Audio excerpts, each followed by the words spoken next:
All right, let's look at this example from 2006. I want to work on part A and then go back and pick up the notes at the top of that page. So just notice that when I was drawing in those rectangles from the last video, I didn't necessarily need to have the whole blue curve drawn in if I could make a table of values. So this is the real power of the rectangle approximation method, is that I can use this to estimate the area under a curve even if I don't have a formula for that curve. Same way, when I didn't have a function to differentiate and I needed a derivative, I could use slope of the secant line or average rate of change to approximate a derivative. That's, again, that connection I want to draw between last semester and this semester. So that's what I'm going to do here. So rocket A has a positive velocity. Rocket's velocity is here, given in this table, and it's known to be increasing on the time intervals 0 to 80 seconds. Use MRAM with 3 subintervals of equal length to estimate the distance traveled by the rocket on the time interval 10 to 70. So remember, distance traveled is area under the velocity curve. If I'd been asked to find the exact value, I'd have to wait until I learned section 5.2. But here I've been asked to estimate that distance. So I'm going to estimate the area under the velocity curve here, don't get tripped up by this, between time 10 and 70. So I'm just going to, for our discussion, I only care about what happens between time 10 and time 70. So we're going to do what we did in that last video and draw in rectangles, but we don't actually have a picture to draw rectangles into. So we have 2 options. You can get to the place where you can sketch a graph that contains all of these ordered pairs and then use them to draw the rectangle in. If you are ever feeling stuck, we're going to do some practice in class where I'm going to suggest you do that every time.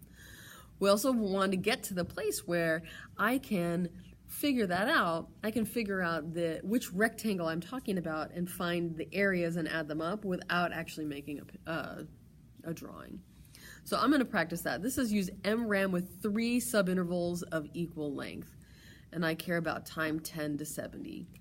Well, the difference between 10 and 70 is 60 seconds, and I need to split that up into 3 subintervals. It tells me each subinterval is going to last 20 seconds. So I'm going to use the interval from 10 to 30, from 30 to 50, and from 50 to 70. Each one of those is a time interval that is 20 seconds long. And I'm going to think of the rectangle. I've been asked to use MRAM. So I want to make a rectangle.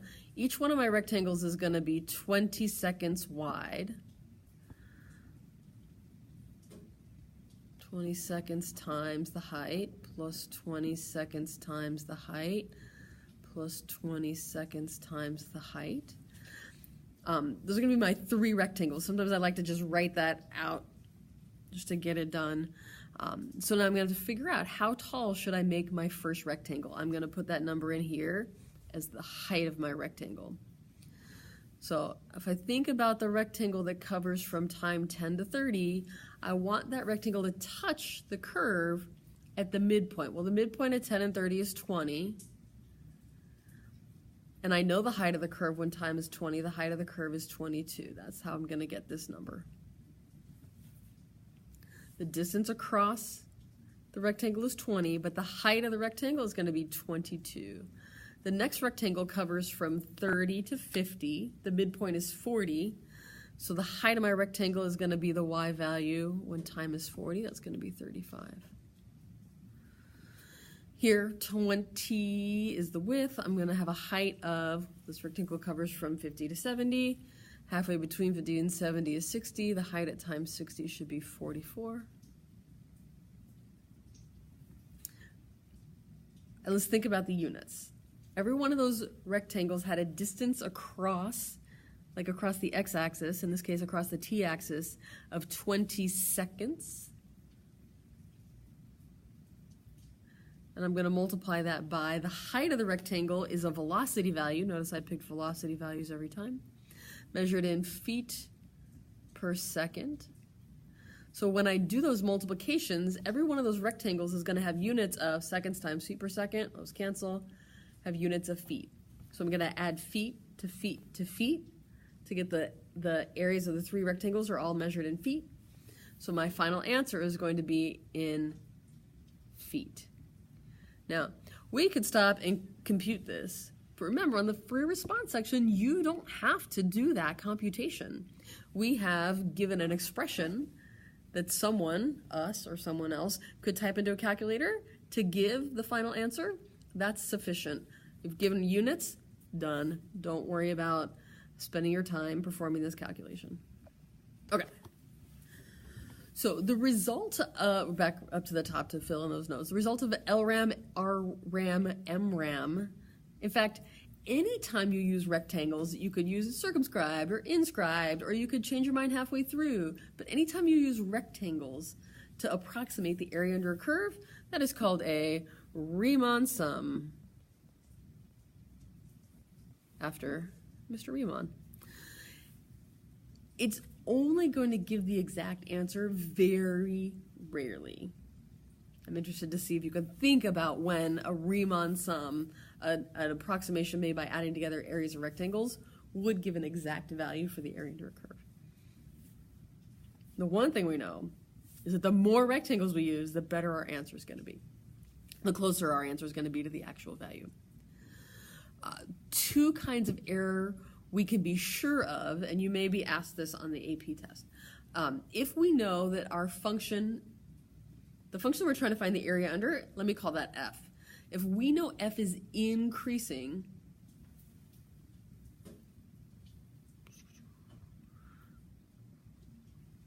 then LRAM will always be an underestimate because these rectangles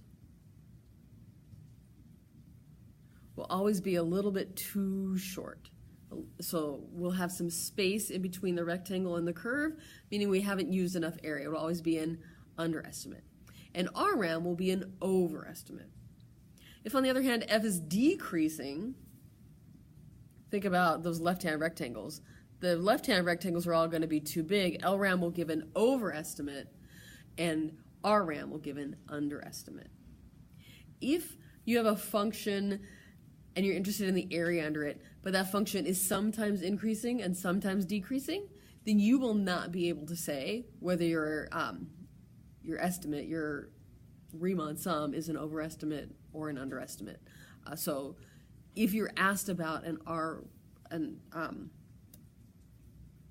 LRAM or an RRAM estimate, whether it's an overestimate or an underestimate, there must be information in the problem to say whether the function is always increasing or always decreasing, and you'll be able to answer. So let's try it here on part B. All right, now we're going to use two subintervals of equal length to estimate the distance traveled by the rocket over the interval 0 to 20. So here again, they've given us this long table. We don't need all of it. We're only interested in times 0 to 20. So I'm going to cross out the whole rest of this. Remember, distance we're going to approximate by finding the area under the velocity curve. And we've been given pieces or values from the velocity curve here. So if I need two subintervals to approximate this length of time that covers 20 seconds, each one of my rectangles is going to cover 10 seconds. So that's the total distance across 20 seconds, the total distance across the interval that I care about, which is 20 seconds, divided by the number of subintervals I need. And again, we notice they're not messing around with us. So I'm going to have one rectangle cover from 0 to 10 and the second rectangle cover from 10 to 20. And this time I've been asked to use RRAM. So use two subintervals equal to approximate the distance. Okay, so the distance is approximately the width of my rectangle is 10. That's the distance between 0 and 10. The height of my rectangle is, well, I have two choices. I have this 5 to work with and I have this 14 to work with. But if I've been asked to use RRAM, I need to think of what number is at the right-hand side of the interval 0 to 10. 10.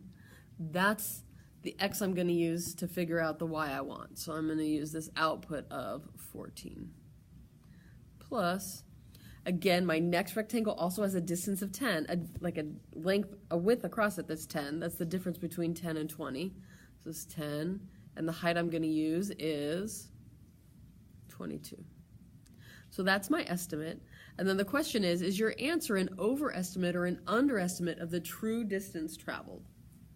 Well, I have to go back to what I was told here. Velocity is increasing. So I know v of t is increasing. So think about increasing. And I used RRAM. When I use RRAM, all the rectangles I use the higher endpoint to decide how high the rectangle is. That means there's space left in there. So I'm going to type up my answer. This is the only correct answer to this question of theirs. The only correct justification to give. All right, so this is my answer. My answer is an overestimate because v of t is increasing and an RRAM estimate was used. So your answer needs to have these two parts. A reference to whether the function that you're trying to find the area under is increasing or decreasing, and a mention of which method you use. RRAM is always an overestimate of an increasing function.